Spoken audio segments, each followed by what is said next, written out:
සියලු සමස්ත රණවිරුවනි මේ රණවිරුව රටට දායාද කරපු රත්තරන් අම්මාවරුනි පියවරුනි උන්ගෙත් එක්ක බඩවැල දෙකට කඩාගෙන ආපු අහිංසක සහෝදරයවරුනි හැම කෙනෙක්ම හිතපල්ලා මේ රටේ මුර දේවතාවෝ නම් මේ රණවිරුවම තමයි කිසිදා නොමරෙන ලොයින් මරුණු රණවිරුව තමයි අපේ ශ්‍රී ලාංකික රණවිරුවෝ ඒක ඇතුලේ දෙමළත් හිටියා ඒක ඇතුලේ මුස්ලිමුත් හිටියා ඒ සැබෑ රණවිරුවන්ගේ නාමෙන් අපි වගකීමෙන් රජේ මුත් ඉල්ලීමක් කරනවා රටේ පුරවැසියන්ගේ මුත් ඉල්ලීමක් කරනවා ඔල් හොර සංහඬ දෙමින් රටේ රණවිරුව සමරලා අනාගතයට මෙවන් ව්‍යසන වුණොත් රටක් රැකගන්න ජාතියක් නැවත බිහි කරලා අපි කොන්ද පණ ඇති අභිමානවත් ජාතියක් හැටියට ජීවත් වෙමු.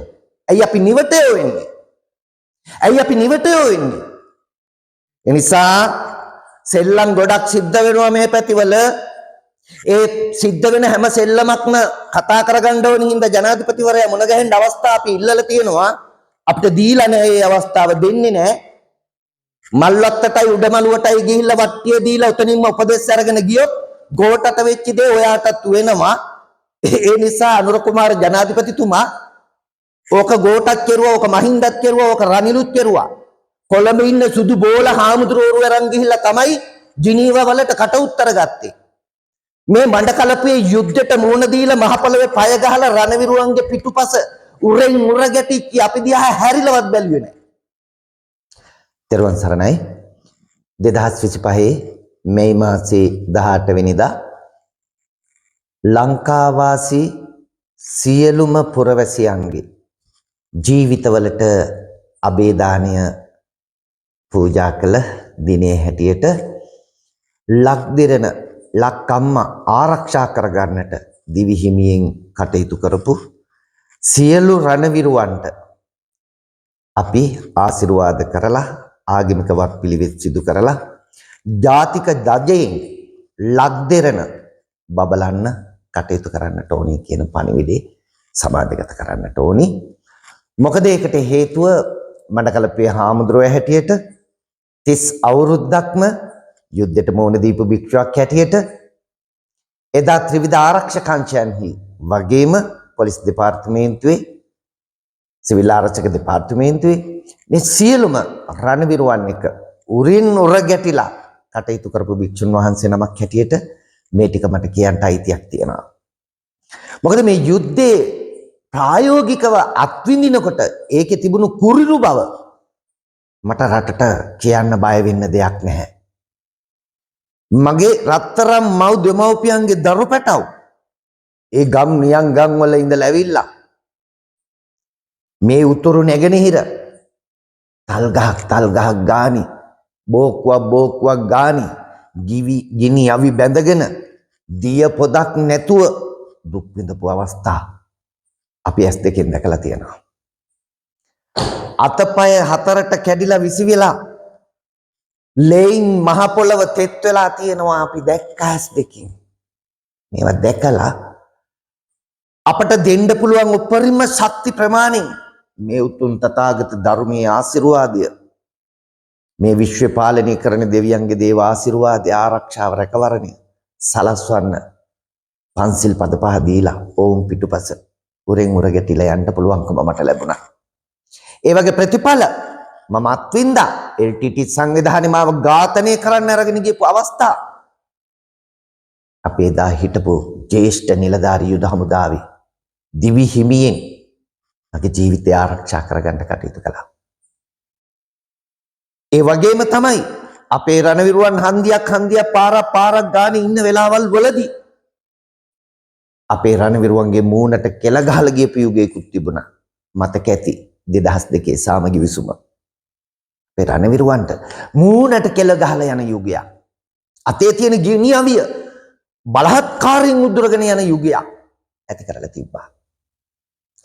එවැනි යුග සියල්ලක් පසු කරගෙන එනකොට අපි දැක්කනේ අරන්තලාවේ ගෞරවනීය පූජනීය වන්දනීය මහා සංඝරත්නය 31 නමක් ගෝණගල 58ක් බඩේ ඉන්න දරු පැටව එළියට ඇදලා අරගෙන මේච්ච විදිහට ඝාතනය කළා දැම්මා. කැබිති ගොල්ලෑවේ.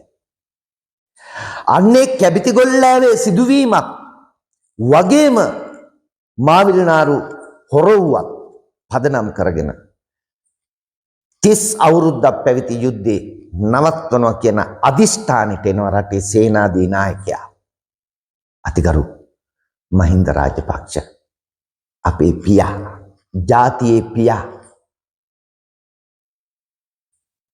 අපට විතක අපේ ජීවිත ආරක්ෂා කරගන්න මේ රට මේ යුද්ධෙන් නිදහස් කරලා දීමම මතු බුදු වෙන මිනිස්සෙක් මේ හැම මිනිහෙකුගේම ජීවිතවලට මේ ජීවත් වීමේ දාණය දුන්නේ දෙපාරක් හිතලා නෙමෙයි මේච්ච කොටි සංවිධානයේ පරද්දනවා කියන අදිෂ්ඨානින් සේනාධි නායකයා හැටියට අනිත්‍යවුන් හොරෙන් ආයුධ දුන්නා අනිත්‍යවුන් හොරෙන් කප්පන් දුන්නා නෑ මහින්ද රාජපක්ෂ කියන ඒ සේනාධි නායකයා එදා කොන්ද කෙලින් තියාගෙන මේ කොටි ශස්ත්‍රවාදීන් මුළු මනින්ම විනාශ කරනවා කියන අද දෙහිවල ගිහිල්ලා මුන් සමරනවා ජන සංහාරයක් මුන්ට විලිලැජ්ජා තියනවද මේ රටේ පාලකයින්ටයි ජාතියටයි මම භික්ෂුවක් හැටියට මේක අහන්නේ ඇයි මුන්ට අසූචි ගහලා එලවන්න බැරි එදා මඩකලපුව පොලිසියේ 600 ගාණක් එකතැන කොටු කරලා ලේ උරා දීපු ඒ යුනිෆෝම් එක මතක් කරන්නේ නැතුව නිල ඇඳුම මතක් කරන්නේ නැතුව ඒ විරුව මතක් කරන්නේ නැතුව අපේම පොලිස් කාර්යෝ දාලා දෙහිවල සමරනවා අපි කපපුවෙව් අපි නරිනාවනවා වගේ වැඩක් වර්තමානයේ සිදුවීම හෙලා දකින්නවා කනගාටුයි මේක තමයි රට දෙකඩ කරන්න අවශ්‍ය කරන උපරිම වැඩපිළිවෙල කියන එක පැහැදිලිව පේනවා අතුරුදාන් ඌ හොයනවා ඒ අතුරුදාන් වෙච්ච උන් තමයි අද කැනඩාවේ ඉඳලා අර ස්මාරක හදලා වෙනමම පෙන්වන්නේ මෙන්න ශ්‍රී ලංකාවේ අපේ රාජ්‍ය කියලා ඒ අතරේ අරෙන් උතුරේ සමරනවා යුද සමරුම මෙහෙන් දෙහිවල සමරනවා යුද සමරුම අපේ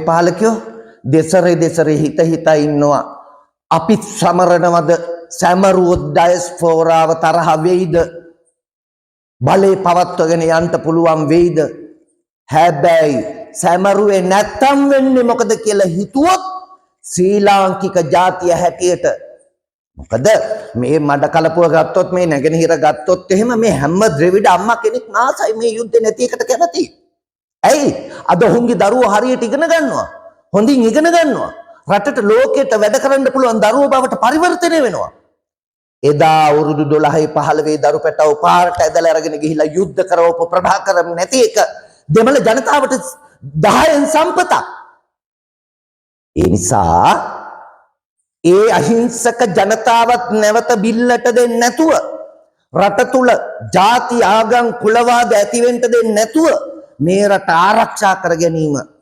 මෙතෙක් ආරක්ෂා කරලා දීපු නායකින්ට කරන උතුම්ම ගෞරවය ඉතිරි ටික ඉස්සරහට ආරක්ෂා කර ගැනීම මේක පාවල දෙන එක නෙවෙයි අපිව විකුණලා අපිව පාවල දීලා දෙයි හාමුදුරුවනේ අද අතපය නැති රණවිරුවෝ මොන සොහසුසුම් හෙලනව ඇද්ද මේ පාලකයින්ගේ වැඩ ඒ වගේම මේ රටේ මේ යුද සමරුම් මේ කරගෙන යන ක්‍රමවේදත් එක්ක මොනතරම් අසරණ වෙනවද ඇස් දෙක නැති රණවිරුවන්ට මේක පේන්නේ කන් දෙක ඇහෙන්නේ නැති රණවිරුවන්ට මේක ඇහෙන්නේ අත්පා දෙපා නැතුව ඉන්න රණවිරුවන්ට මේක ඇහෙනවා පේනවා සියලු සමස්ත රණවිරුවනි මේ රණවිරුව රටට දායාද කරපු රත්තරන් අම්මාවරුනි පියවරුනි උන්ගෙත් එක්ක බඩවැල දෙකට කඩාගෙන ආපු අහිංසක සහෝදරයවරුනි හැම කෙනෙක්ම හිතපල්ලා මේ රටේ මුරදේවතාවු නම්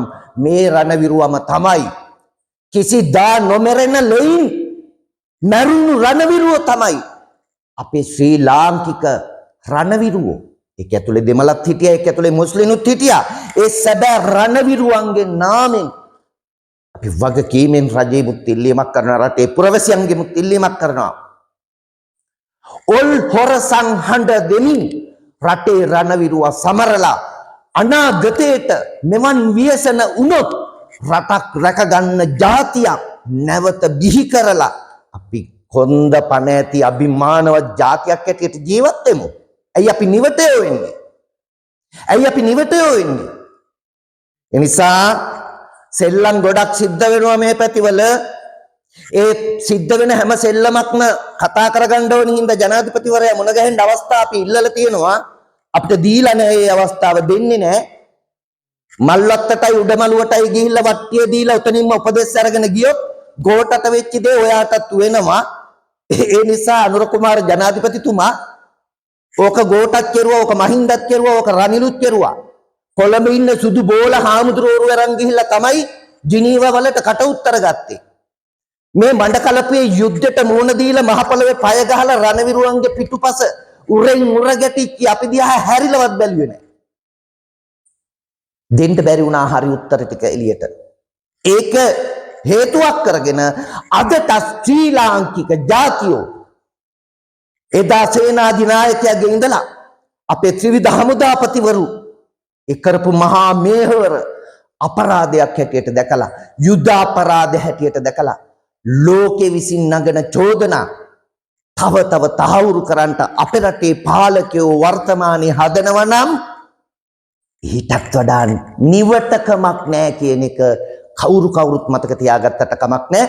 මගේ ලක්වැසියනි, පුරවැසියනි, මේවා බලන අහන හැම කෙනාම හඬින් හඬට ගෙයින් ගෙට කතා කරලා හැම ගෙදරම ජාතික දජය ඔසවලා පහනක් දැල්වලා අනේ අකාලේ මියගිය සියලුම රණවිරුවන්ට කිසිදු භවයක එවන් නකල් මරණත් නොවේවා.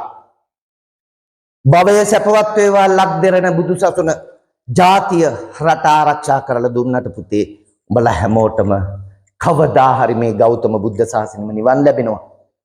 ඒ වගේම අදටත් ප්‍රතිකාර ලැබමින් වේදනාවෙන් කල් ගෙවන, තම පියා නැති වේදනාව දරාගෙන ඉන්න පුතුවරු, දූවරු, මගේ තාත්තා නැති උනේ රටට මල් බඳුනක්සේ පූජා කරලා කියලා හිත හදාගෙන මේ දෙමව්පියන්ට පින් අනුමෝදන් කරනවා. වගේම මේ ලෙඩින් ඉන්න හැම කෙනාටම අපි ඉක්මන් සුවය, නිදුක් නිරෝගී සම්පන්නිය, කායික හයිය, සතුට, සැනසීම ඇති කරගන්න ලැබෙන්න කියන ප්‍රාර්ථනාව හදවතින් සිදු කරමින් නිවටයන්සේ එදා ඒ 30 අවුරුදු යුද්ධේ පාවා දෙන්නෝ යම් කෙනෙක් වේද ඔහුන්ට පාඩමක් උගන්වලා මේ රට නැවතත් නිදහස් කරගන්න, පාවලා දෙන්නන්ගෙන් නිදහස් කරගන්න පෙළ ගැහියල්ලා.